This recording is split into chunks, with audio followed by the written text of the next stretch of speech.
Hi, my name is Abdul. I'm a part of the Youth Advisory Committee here in Washington. I'm Tamer Abu Zaid. I'm the director of the Office of Law Enforcement Oversight at King County and an alum of CARE Chicago as well. So in light of Muslim American Heritage Month, which is July, your position as the director at the King County Office of Law Enforcement is unique to many of the Muslim youth in the United States and in Washington especially. So what's a short and sweet way you would explain what you do in your position? So at the Office of Law Enforcement Oversight, basically our mandate given to us by the voters of King County and by the King County Council through the charter and the ordinance is to oversee the King County Sheriff's Office in a variety of ways. One of those ways is to review any internal investigations that they conduct and certify that their investigations were conducted in an unbiased, thorough, objective manner. Another way is that we are given notice of any policy changes that the Sheriff's Office may want to implement, and we comment on those and give recommendations as far as those policies are concerned. There is also a big part of our work is about engaging with the community, with the larger community, and especially focusing on communities that may be disproportionately affected by policing, and make sure to amplify their voices and to use community standards as far as our recommendations to the Sheriff's Office. There are also other ways in which we oversee the Sheriff's Office. For example, we are authorized under our charter and ordinance to conduct independent investigations of potential misconduct in the Sheriff's Office. Right now, that's not something we exercise because we are limited in the collective bargaining agreement with the Sheriff's Office Police Union. And so those are mainly the ways that we oversee the Sheriff's Office. And we are an independent agency of the legislative branch. So originally the sheriff used to be, until last year, the sheriff used to be an independent elected position. The voters changed that to become an appointed position under the executive. So now actually the sheriff answers to the executive. And we are an independent agency under the legislative branch that oversees the Sheriff's Office. That's super cool. So this seems like a really interesting position. Even I didn't know about this. This is brand new to me. So what was your career path? What led you to become part of this career? Sure. So it's been so as far as my interest in the subject of police accountability and really more broadly civil rights, I've been interested in it for a long time. I did some kind of volunteer work when I was younger. Back in 2004, 2005, I interned with CARE Chicago for a couple of years.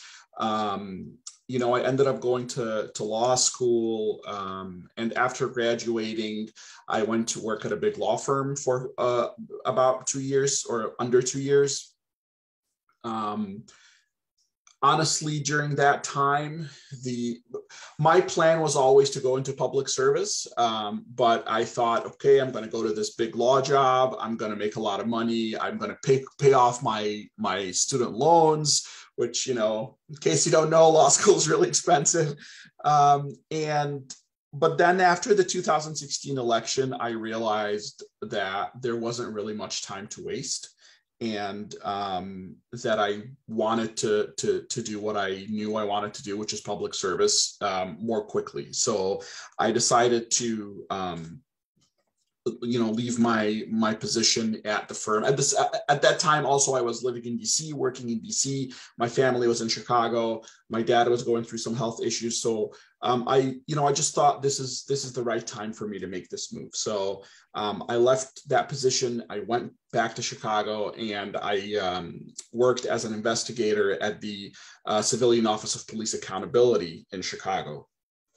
After I worked there for about 2.5 years, I continue to remain in touch with friends and colleagues at CARE Chicago. And after I was at COPA for about 2.5 years, the opportunity came up to become a staff attorney at CARE Chicago. And I decided to take that opportunity. While at COPA and while at CARE Chicago, I had my daytime jobs, but I also had my other interests that I was pursuing, which included organizing with community organizations on the ground in Chicago. Two of them in particular were DSA, Democratic Socialists of America, and CARPR, which is the Chicago Alliance Against Racist and Political Repression. I worked with those groups and I organized with those groups around police accountability, around democratizing, utilities, around elections, all types of stuff. But I really gravitated towards police accountability and towards the what we called the Defund CPD campaign, Defund Chicago Police Department campaign in Chicago. And so I continued doing both my day jobs and my kind of organizing work at the same time. And then the opportunity came around here in King County when they were looking for a new director.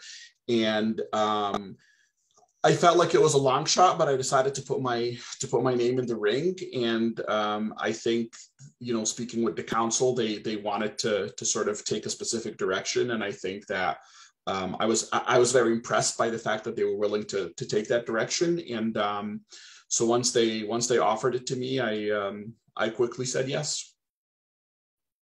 Awesome. So going back to your interning days, so when you interned in places like CARE Chicago, how do you think that affected your outlook on your career? Like, were you thinking about any other careers until you interned at CARE Chicago? You mentioned that your entire life you wanted to go towards social service, but did CARE Chicago, interning CARE Chicago, or any other places as a young teenager or a young adult help gravitate you toward law at all? Yes, absolutely. I wasn't quite a teenager, in case you can't tell by the white hair, but yes, it did. So I remember when I first interned at CARE Chicago, I was very impressed with the approach that the people who were, our executive director, our deputy director, and so on were taking. I was, I dealt with people from different educational backgrounds who were at CARE Chicago, from people who had social work background to people who were lawyers, to people who were, data and computer folks, right? And I was able to really get a good idea of all the different facets and all the different skills that it takes to be able to run an office successfully. And I was really impressed with the kind of, dedication that people had, with the kind of sort of unapologetic activism and, just being really willing to stand up and go out on a limb and say, this is what we believe in, and this is what we stand for, and this is what we will fight for. So I think definitely my experience at CARE Chicago, pushed me further into that direction. And it also really showed me a lot of things that a lawyer can do, right? So I was working with people, for example, who had worked with a really prominent professor at DePaul Law. He actually just passed away in the last few years. His name was Sharif Basyouni, Allah yarhamu, and he was this prominent international lawyer who wrote treatises and was teaching all around the world, and who had groups of his students go do work in Iraq after the invasion to help them build capacity of their legal system there. Or he wrote he took part in writing the rules for the International Criminal Court. He worked on the Yugoslavia Tribunal.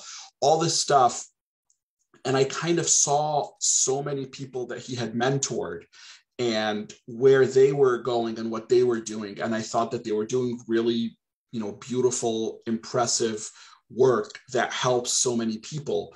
And so that definitely also strengthened my desire to do that. Awesome.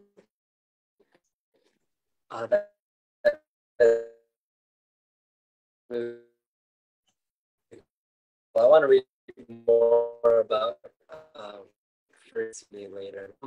So really, can you still hear me? Yes, but it's going in and out. Yeah, you there? Yes, now it's better. Thank you. Okay. I think, yeah. All right. Sorry about that. So you mentioned that you learned more about how lawyers and people in law get to be unapologetic and do what is correct, and face the consequences. So, what are some times that people, lawyers, or you yourself in care or any other position or career have faced the consequences, but also have been unapologetic for what you've done, knowing that it's the right thing? And how have you dealt with that? Yeah, that's an interesting question. I will give you the most recent example, which is after I was appointed by the King County Council to this position, probably about a week later, stories came out in a couple of different publications, a couple of different right-wing publications, saying something about how the county just appointed a supporter of Palestinian terrorists to the position in law enforcement oversight.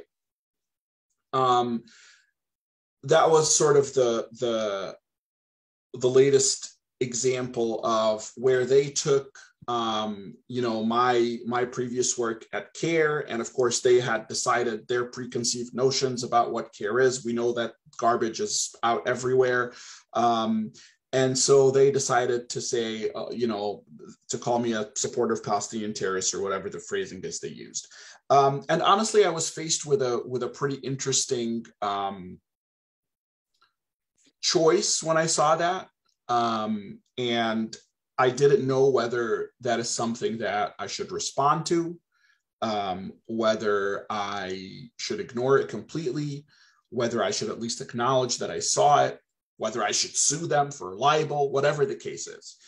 And, at the end of the day, I decided that there are some things that are worth responding to and some that aren't. And with that kind of stuff, it wasn't even worth getting into a conversation over, because I have a very clear line to me of whether I engage or I do not engage with someone. And that can be on a personal level, like someone calling me a supporter of terrorists, or it can be on a professional level, whether I'm talking about police accountability and police reform. And the line for me is this: if you are coming at me with good faith, I will engage with you. If you are coming at me with bad faith, you're not worth my time. Because a conversation with someone who is coming at you in good faith is really worth it. Even if they don't end up changing their opinion, right? I will learn, they will learn, and there may be some common understanding that we can come to. Maybe we won't agree, but at least there will be, a decent conversation. When someone is coming at you with bad faith, it's not worth it, because there's no point to it. They're just trying to break you down, and they're just trying to prove whatever they want to prove, right? And there's no win in it for me. And so what I decided at that time with that article is, I posted it on my Twitter and laughed about it. And a lot of my friends and a lot of my Twitter followers kind of almost took the mantle for me and started attacking these publications and talking about them, while I was just sitting back and not really doing anything. I was like, oh, look, here's this article. Okay, whatever, I just laughed it off. So sometimes I think that's the appropriate response. Sometimes it's important to take a stronger stand, and to and to actually go out there and on the record and put things straight. But I think that's just sort of the latest example that I can think of. Awesome. Yeah, that's amazing. That's a great way to deal with it too, by the way. I've never thought of that.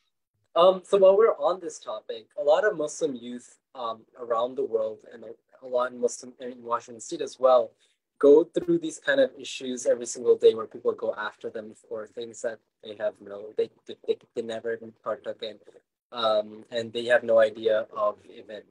So what advice do you have for Muslim youth going through these issues on a daily basis, wherever they are? So one would be what I just said about engaging with people. I think you have to understand that your time and your energy is limited, and you should kind of be picky about the fights that you take on, and try to take on the fights that will actually that may have a chance of having a good outcome, whether it's for you personally or for our community at large. I think that's one of that's one of the big lessons. I also think it's really important to be in community with other people who may face the same things. Before I left CARE Chicago, we were in the early phases of, talking about some kind of project that we wanted to create around bullying, because we were seeing increasing incidents of bullying against Muslim youth. And it's really important to kind of reach out to other people who may be experiencing the same thing, because that really gives you strength, knowing that you're not alone. And there are things that we can do to fight those things. On a, for example, if it's a group of people at school, you want to strategize with your community, with allies who may not be part of the Muslim community, but who would still stand with us in terms of fighting against bigotry, with, teachers or professors or organizations, like CARE Washington, to kind of come together and strategize about what is the best way to deal with this.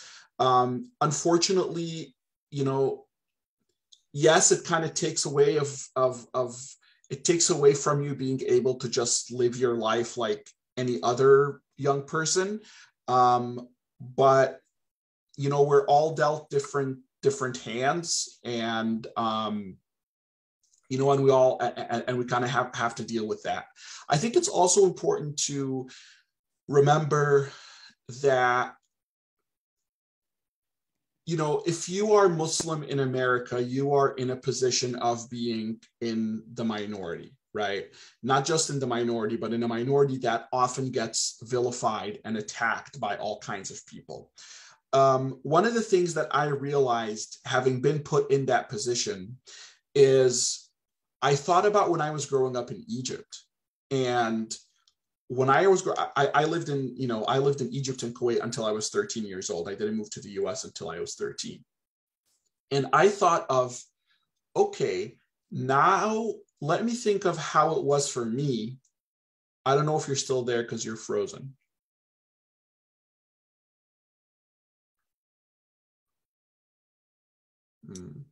Abdul is frozen. Oh no. Your story is so powerful too. So I think the last part of my answer to that question was about kind of developing empathy and realizing that we are not the only people in this position. And part of how I came about that is I thought about when I was growing up in Egypt, and I lived there till I was 13. That's when I moved to the US. And in Egypt, I was the majority, right? I'm an Arabic speaker, I'm Muslim, I have like the majority complexion, I'm not too light, I'm not too dark, I'm this and that. So I had all the privileges of growing up in that way. And then coming here and seeing what it's like to be on the other side, gave me a lot of empathy and made me think a lot about like my Christian friends in Egypt, for example, and how they grew up and how they didn't have nearly as many churches to pick from as I had mosques, how they had to sort of request certain accommodations, how Sunday wasn't a day off, just like Friday isn't a day off here, right? All those things that you kind of don't realize until you're put into that position. And so I make it to a point when I talk to family and friends in Egypt to kind of remind them of that when I see them sort of being a little whatever, but also more importantly, it reminds me that we are not, anytime you find yourself in that kind of situation of being kind of minoritized or oppressed, it's important to remember that it's not just Muslims as a group who face this stuff. And it's really important to remember that we have to stand in solidarity with one another, with all types of different groups who are facing all kinds of different problems in our country. So it's really important for us to stand with Black people and the way they deal with policing, for example, and all kinds of different groups that find them, or people who can get pregnant and their abilities now, or their ability to not be able to make their own healthcare decisions, right? All that kind of stuff. We have to remember that we are all in it together, and we have to stand in solidarity with all kinds of groups to be able to kind of fight the sort of the systemic oppressive system. Mm-hmm. For sure. So that basically is a part of your career where you are part of the law enforcement oversight. You mentioned a lot about policing in where you worked in Chicago as well for the Defund the CPD program. So what is something that you wish people knew more about in your area of focus within your career? And can you talk more about that? Oh, that's a really good one. I wish more people knew a couple of things. Number one, I wish more people knew what the history of policing is in this country, where it stems from, how it evolved, and the fact that those beginnings and those roots of policing still very much inform the current systems that we function within and the current system of policing, right? And at its root, it was very much related to continuing the oppression of Black people. It was very much related to how do we, we ended slavery. Okay, these people think they're free all of a sudden. Well, let's find legal ways of making sure to oppress them. And so it's really important to remember that legal doesn't always mean right. Now, I'm a lawyer, right? And I very much believe in like trying to make the legal argument, but I also believe that justice and legality are not the same thing. There is I went to Georgetown Law, and our library had an inscription on it. And the inscription said, "Law is but the means, justice is the end." And so it's always important to remember that you should not be trying to uphold laws just because they're laws. What you're really going for is justice. And the law is just a way to try and get there. It's not the only way. And sometimes it's not a successful way. Sometimes you need people in the street. Sometimes you need civil disobedience. Sometimes you need to do things that are illegal in order to stand for justice. And that's okay.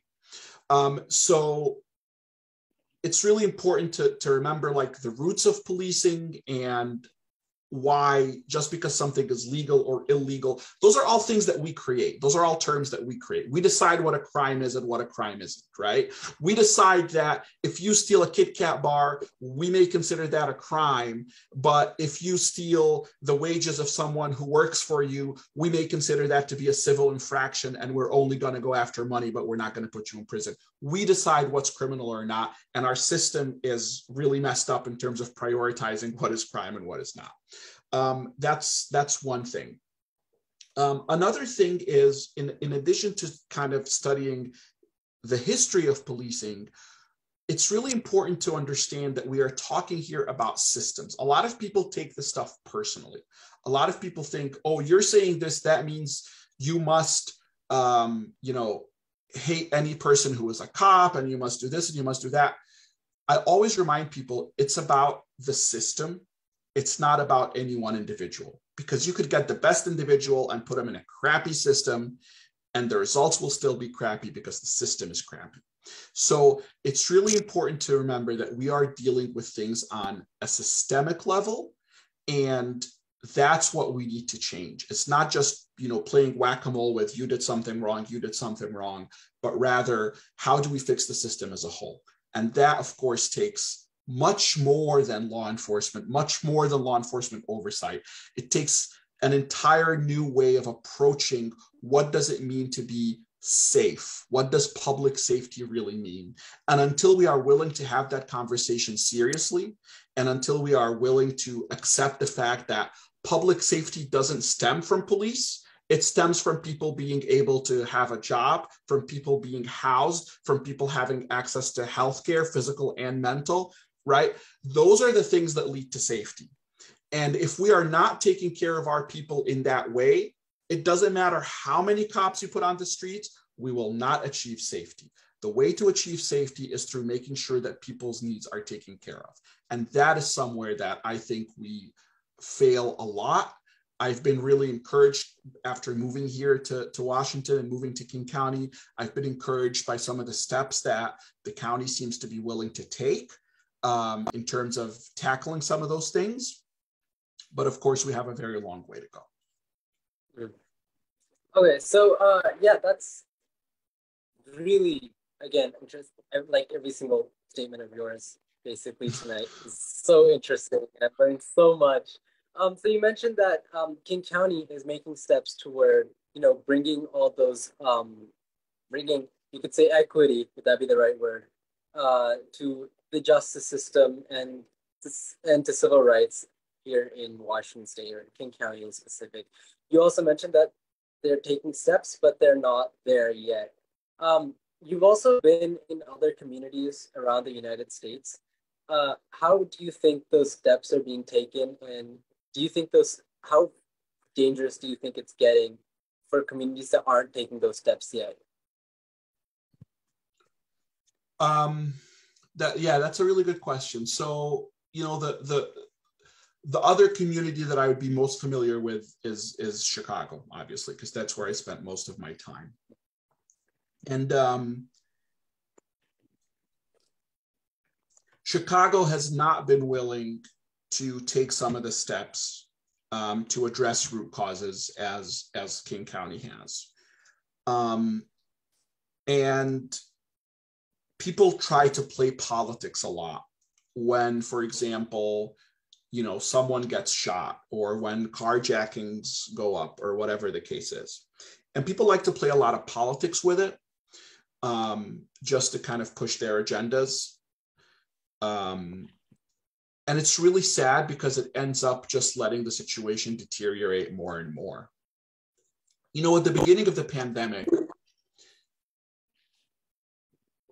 there were so many people, so many organizations that were doing work on the ground that were saying, listen, this pandemic, people are not getting the help that they need, right? This will result necessarily in increased violence and increased crime. That's what happens. Economics is the major predictor of crime. That's just how it is. And so it wouldn't have taken a genius, and in fact, many people were saying this already, this will come back to bite us if we are not taking care of people and taking care of people's needs. Unfortunately, a lot of people's needs were ignored. And then all of a sudden people are saying, oh my God, crime is spiking. Oh my God, there's a rise in violence or this and that. Well, first of all, actually the rises are not as dramatic as they're being made. Again, people like to play politics and like to amplify certain things. The fact is, some things have gone up, some things have gone down. There are some things that have gone up that are still below their pre-pandemic levels, right? So you have to be very, careful about the data that you consume and make sure that you're actually looking at good sources, because a lot of people try to just highlight what they want. But now all of a sudden people are trying to go back and say, oh, well, see, you shouldn't have defunded the police. You should have done that.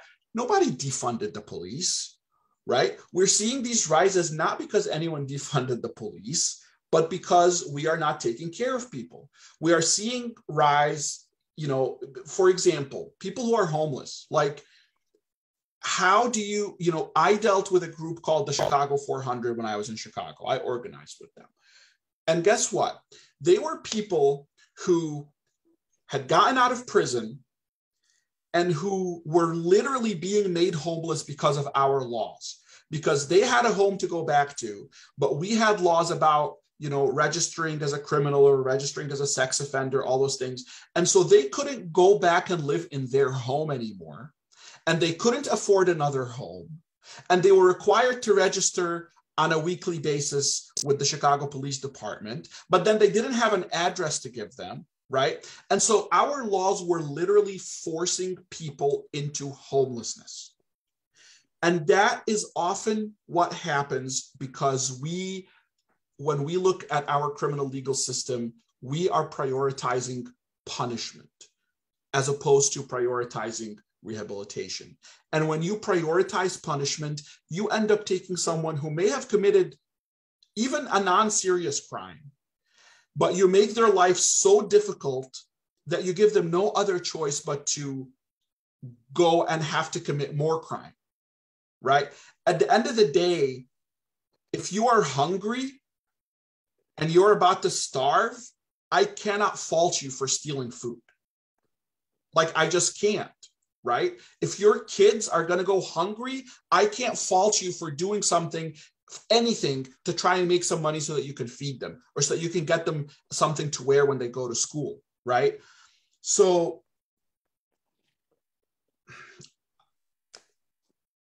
what was your original prompt that I got on a tangent here? No, that was really good. That was really interesting. My question was, how dangerous, so we have 10 more years before the world goes, part of the United States will go underwater because of global warming. Metaphorically, how many years or how long do we have till those cities like that would go underwater because they refuse to make these reforms? I don't think we have long. I honestly, I don't think we have long. If we do not start treating certain things as human rights that people are entitled to, then I think we end up creating more and more of a situation that pushes people into doing things that they may not necessarily want to do, but that is their only option. And that goes for, providing people with housing, with healthcare, with education, with jobs. And if they can't find a job, then with a basic income so that their needs are taken care of. And if those things don't happen, what do you think you would do if you're on the street? What do you think you would do if you're hungry? Right? Like that's a basic visceral need, and people are entitled to take whatever action they will to be able to feed themselves and their families. Mm-hmm. For sure. Yeah, this is just like Katie said, I can't see the entire message. But this even is changing my idea of my career path, I'm like, wow, I should do this. It's way cooler. So to sum it up, and we might be running out of time, and I don't want to take too much of your time either. What advice would you give to anyone trying to follow your career path? My advice is to be yourself, number one. And number two is to understand that there is a lot of good in the world and a lot of good that you can do. So I'll go through those one by one. Number one, be yourself. I always say this to people when they're like, well, what should I do in an interview? Like, what should I do this? Should I do that? And I'm like, listen, you could go in there and be someone else and get the job. And then you'll hate it because you'll realize you weren't right for this job because you weren't being yourself. They selected you based on who you pretended to be. All of a sudden, you're in a place where you don't fit because you weren't being yourself.